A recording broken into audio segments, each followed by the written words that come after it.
Part 3, Bundy Saga. We got off the bridge. It was so noisy. So we'll go through here. Bank of America.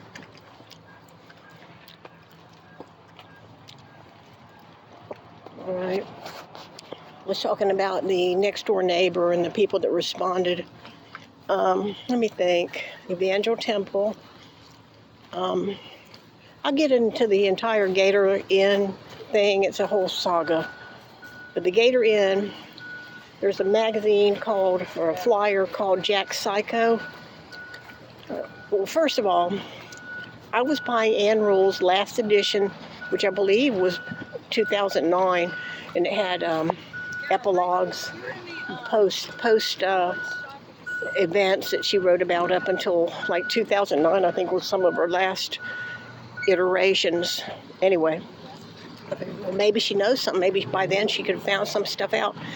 So I bought that, and as I was checking out, there's a little girl who looked like a female guy that was in, what is it called? J.D. Rowling, The Hobbit, or whatever that thing is called.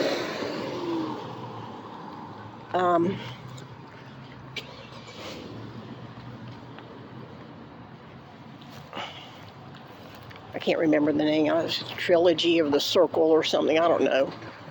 Anyway, the little magician or whatever he is, what is that thing called? The Hobbit? I don't remember what it's called. J.D. Rowling. Anyway, she looked just like that guy with the glasses. Or she kind of looked like the lady that played Tina Fey with glasses.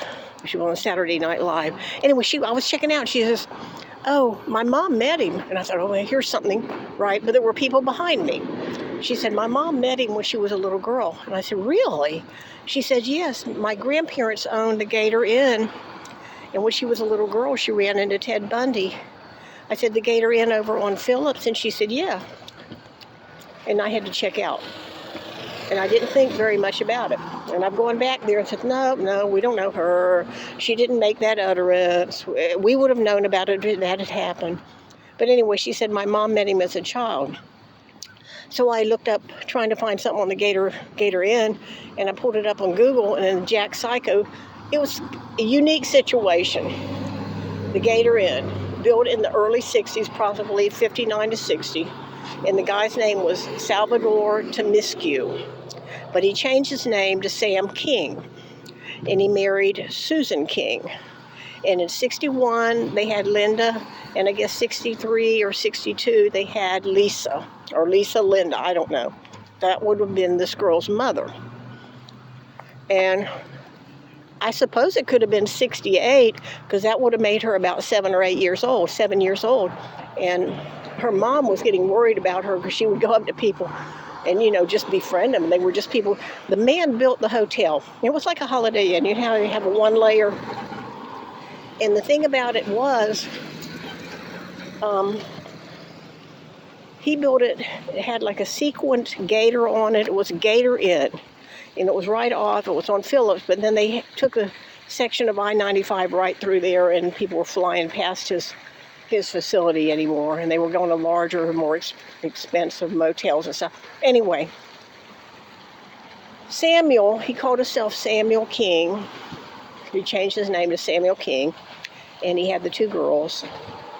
And then in 72, he passed away from a massive heart attack. Oh, and by the way, the politicians that used to go to the Heart of Jackson, it was a Red Heart, and it was Heart of Jacksonville. They would go there and have lunch, right? The polls of politicians. Pieces of shit out here today. Why are they going so fast? Excuse my French. Another saying from Miss Ho. Excuse my French, but I'm telling you what, you don't want to get run over out here. Okay, crossing the road now. Anyway, the business wasn't doing that great. But anyway, the politicians would go to the Heart of Jacksonville and have lunch, and the politicians would go to the Gator Inn because he had a great steakhouse. Anyway, I go back to Chamberlain Book Mine and say, no, we don't know. I don't know. She would have said something to us. I should go in there. I think I've seen her again anyway. I thought she might have just been doing an internship there, but she may work there. I don't know. Anyway, in 1972, Sam King dies. Susan and family kind of let the business be. She may have gone in the daytime, but she let it be subcontracted, and she moved to San Jose Manor with the two girls. Now, in 74, I went to the courthouse, and she sold it all together. So her siding put Bundy in Jacksonville before 74. Because the man died in 72, and they left the owners, the wife who had been, pseudo, it was sold to a guy named Knowles, Charles Knowles or some Esquire. I've got a picture of it in my other videos. So then on next door, I say, does anybody know if Bundy ever stayed at the Gator Inn? Because they said Eileen Warnos may have stayed there, and then one lady named Chris Carpenter, she wrote on next door, she says, my mom said something about either he had a friend or a lover at Gator Inn. He had a friend or a lover at Gator Inn. And then she said, I don't know. I've tried for years to show this. And the thing about it is, Chris Carpenter was a person of Cedar Hills like me. We're out here on the far west side, and the Gator Inn is basically part of the beginning of San Marco across the river. Most of us wouldn't have anything to do with it unless you had a job there or something. Unfortunately, her mother passed away when she was writing me. She said, my mom said he had a friend or lover. And then she trailed off. You knew somebody had a hard life. But I was glad that she put that out there. And then the girl, I really should go back to Chamberlain and ask her. This is like, it is horrible. Everything that I find, ends up being like, sand through your fingers or something. But anyway, what was I going to say? The next door. The final, there was a couple other next doors. One was at the Normandy Mall, and some pervert, Atlantic Mill or somewhere, and some pervert came up to the car while her daddy was in this. She remembered it was a small car. This is leading to something, because I believe he was here in 74, and I believed he killed Virginia Helms. I truly do believe he killed Virginia Helms. But anyway, I will get into that topic in a few minutes. He had the money. He was near an airport. He had been flying that month. I'll get into that. It's a whole saga. And I think it can be proved. I think even without DNA, there's DNA because there's a duffel bag. But anyway, that hadn't been tested. I talked to the medical examiner lady because she came in to do her taxes. And I said, do you think they could get something off of that duffel bag that was thrown down? Because if he was here in 67, and he knew, his ability to ride around west side of Jacksonville was like somebody who knew it like the back of their hand. In a sentence about, and I had to go through a series of foster homes. He never went through a series of foster homes. That could be neither here nor there. And I didn't like the phrase where he said, my mom never socialized. She never talked to the neighbors over the back fence. She didn't play cards, and she didn't gamble. And she didn't smoke. Well, my mom did smoke, unfortunately, and she died of lung cancer. And my mom did talk to the neighbors over the back fence. And my mom did buy the daily number in Philadelphia. There was a daily number. And she talked to Mildred over the fence, Miss Mock over the fence, Miss Mays over the fence, and Miss Eccles over the fence, and Mrs. Abbott over the fence. All the corners and diagonal areas across the back fence. And I believe that may have come about because I believe he may have come and visited Debbie and her family on occasion. There was a time Debbie said she was going to go to Austria because her father was going to let her do a semester in Austria. She and Vicky, the middle sister, they were going to go to Austria, and that would count as a semester. I don't know, it was college, high school, what it was. And she said she needed to learn to ski. And Bundy says at one point in 69 or 70 that he, or 72 or somewhere in there, that he was going to go and be a ski instructor. It was just things, secrets. And then, when I wrote all this on Nextdoor, some woman called Jeff's wife She started having a fit. She said she must have took 2 hours to write all this. And then she's crazy. She made up the name Laura because I didn't put Debbie's name on there. I put the name Laura. I have my right to do it. One, defamation and slander doesn't count. If you're telling the truth of what you remember when you were 12 to 15 years old, you tell it and you remember it. That's your truth.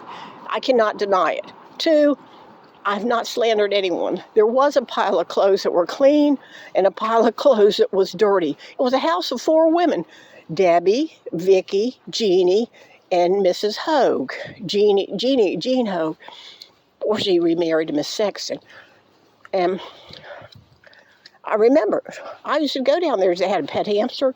Later, Debbie had a family of rats in the shed.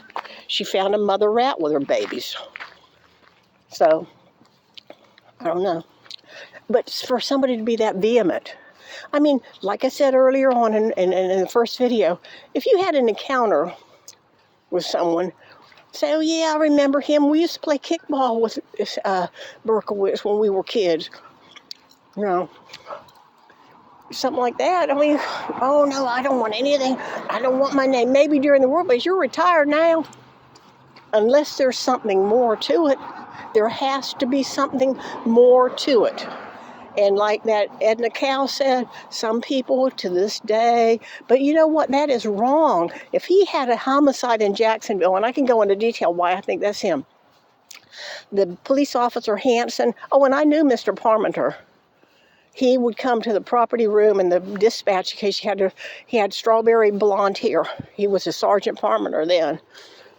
Joe Parmenter? I don't remember. I remember looking at him.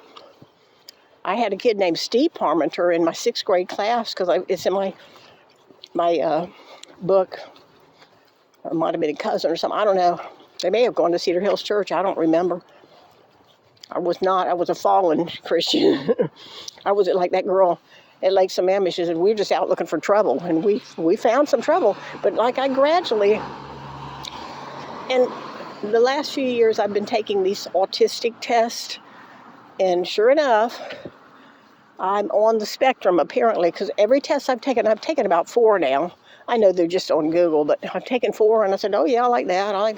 I notice patterns and things. And I stick on subjects and I probably talk in a random manner and all the things. I said, damn, I'm on the spectrum. And I'm 70, I was 69 years old. I said, dang, I knew there was something odd about Miss Mary. Okay, so anyway, what was I talking about? Oh, the Gator Lodge, right? Oh, the one last next door thing is terrifying. There was a woman, I don't know why I want to say Matthews or Mason or something, I don't remember, Brenda. And it was BM, and she wrote me. And she said she was a young woman on her own, college, work, whatever she was doing. She had an Oldsmobile. Well, they have something called a 442, and they had a Barracuda. They had some kind of Oldsmobiles because she said it was red and white. Well, the models that were red and white were their sports edition, and there was only like 2 of them, Barracuda and 442, and there was one other one. But they were pretty sporty looking, you know. And she said she got hungry, and it had already turned dark. And I guess it was a Monpa or a Little Champ or something, but the lights in the parking lot were really not very good. So the parking lot was dusky and dark. And she went in and got what she was going to get. And she came out. There was an old white van. It was on Normandy and Memorial Park. Probably where the CVS store is or where the gas station is, but one side or the other. She said it was Memorial and Orange Park. Memorial and Normandy. And hills, bills, what are they doing now? Anyway, Memorial Park in Normandy. And she went in and she came out and there was a van, a white van, an old dirty white van. And she said the back door was open. And she said she had this creepy ass feeling and she didn't want to go by it. She said to go to her car, she had to go by that open door. So she took her foot up and kicked the door shut and got in her car, locked the doors and left. And I have a philosophy about that because if you remember, when they found the white van, it was dirty. And I don't think it was just dirty from driving the highways. It was almost like mud dab dirty. And over in the cemetery where my parents are buried and my brother's buried, and a couple of the Van Zants, what is that, the name of it? Ronnie Van Zant? Venter Skinner were buried there. But anyway, see, we have white soil. And it's not, see, you can see some, see, look here. It's hard to show, but it's like a white soil, and it's not good for burying caskets in. So they actually have to bring in clay from Georgia or somewhere, and they have mounds of it at the cemetery. Because to meet some kind of specification, you know how legal people, they have to have a certain specification. Well, I'm thinking Bundy in his odd-ass, creepy, morbid, sick way may have gone into Memorial Park Cemetery and took some of that clay and just took some wet rag or something and just wiped it around on the van to make it look dirty as hell. Why? He didn't have any other way to disguise it. So when she said it was dirty, an old, dirty white van, in her mind, a white van with a back door open.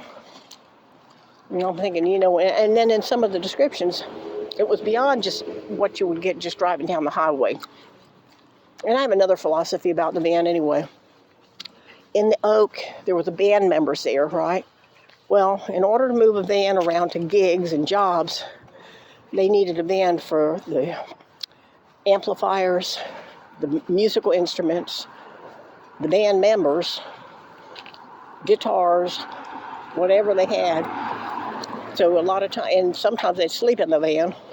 And then further back, when he was back in Utah and had that, what was the name, Mr. Brownie, Johnny Brownie or something? I think it was James Brownie, Attorney Brownie. And he was a front man. He was a musical person too.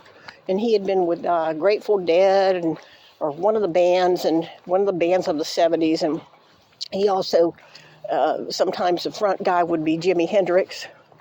So he'd drive Jimi Hendrix around. But they needed a van to move the equipment from area to area. All the people, we need a van if we're going to be a band, I think Bundy got in his mind that he only had $25, $30 left.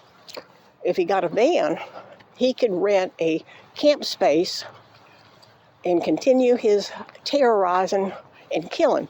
Instead of trying to have room and board, he would simply use a van as a place to sleep at night and rent a place, a campsite. There's RV parks in Florida, even back then, and I think back then it'd be like $25 a month. $25 is a lot less than $200 and $300 that rent would pay. You just rent a parking place in an RV park. That's the reason for the van. He got the idea that maybe that would be a way he could hang out there. All right, that's the end of part 4, I believe.